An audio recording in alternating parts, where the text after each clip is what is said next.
জানি না তোমাদের এঁচোড় খেতে কেমন লাগে, আমার তো সবথেকে ফেভারিট সবজি। সারা বছর কিন্তু আমি এঁচোড় কোনো না কোনোভাবে খেয়েই থাকি। তো যাই হোক, এই এঁচোড় কীভাবে একেবারে সহজ পদ্ধতিতে অথচ দুর্দান্ত টেস্টিভাবে বানাবে, আজকে সেটাই তোমাদের সঙ্গে শেয়ার করতে এলাম।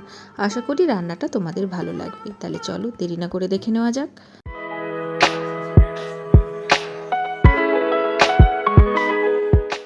এঁচোড়টা আমি কাটা দেখাতে পারলাম না, কারণ আমি এটা মার্কেট থেকে কেটে নিয়ে এসেছি, আর এত বাজে কেটেছি কি বলবো তোমাদেরকে।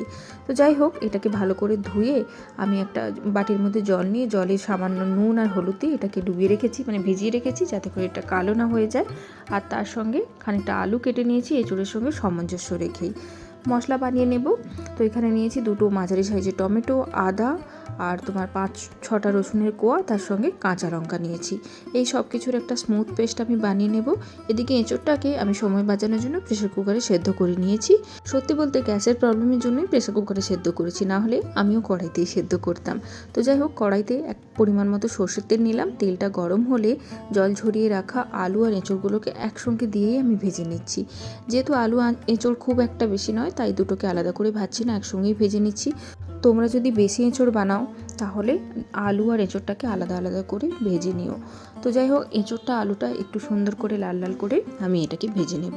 এখন কড়াইয়ে আরও সামান্য তেল যোগ করব। আমি সর্ষে তেলেই রান্নাটা করছি।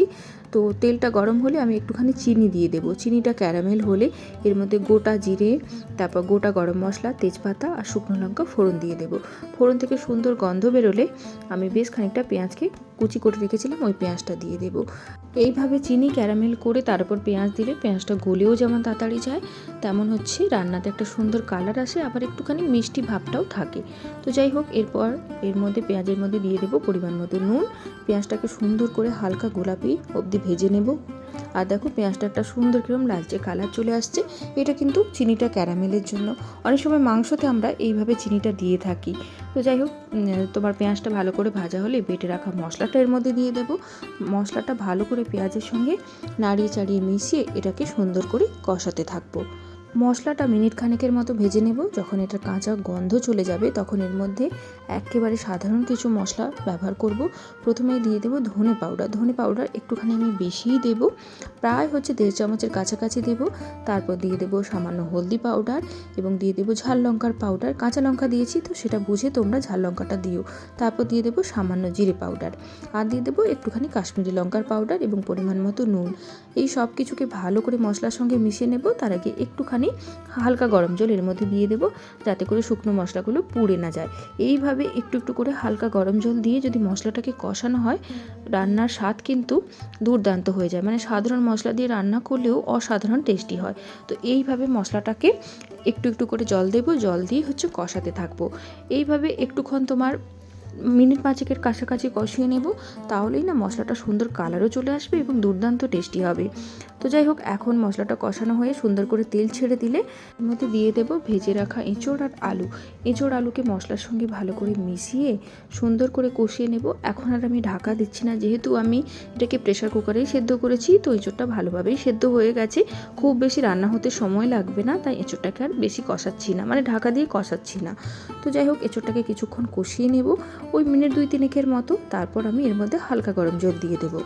রান্নাটাতে গরম জলই দিও। গরম জল দিলে যে কোনো রান্নার টেস্ট কিন্তু অনেকটাই বেড়ে যায়। তো ভালো করে একবার নাড়িয়ে ছাড়িয়ে নেব। খুব বেশি জল কিন্তু এখন দেবো না, কারণ সব কিছুই প্রায় সেদ্ধ হয়ে আছে। জাস্ট সব কিছু ভালো করে সুসেদ্ধ হওয়া অবধি রান্না করার জন্য যতটা জল লাগে ততটাই দিতে হবে। খুব বেশি একদম তো পাতলা পাতলা ঝোল হবে না, বেশ ঘন ঘনই হবে। তো সেই বুঝে জলটা দিও।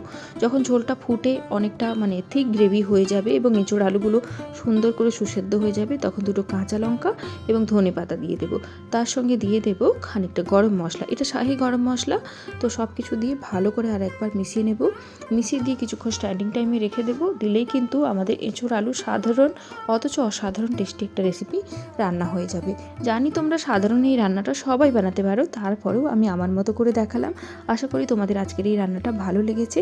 তাহলে চলো, নতুন ভিডিও নিয়ে খুব তাড়াতাড়ি দেখা হয়ে যাবে। সবাই ভালো থেকো, আর আজকের এই রান্নাটা কেমন লাগলো অবশ্যই কমেন্ট করে জানিও। টাটা।